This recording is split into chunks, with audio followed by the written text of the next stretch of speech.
How to fix sorry TikTok is not available right now. Let's get started. When you launch your TikTok, you are getting this kind of pop up.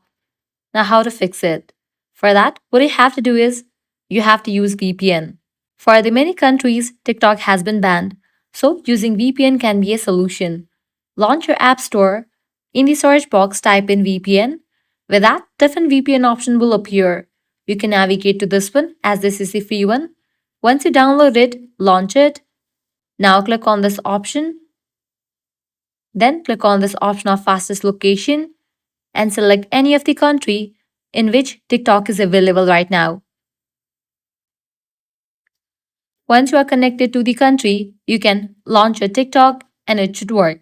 So this is how you can easily fix sorry TikTok is not available right now issue. If this guide was helpful, do not forget to like, share and subscribe to our channel.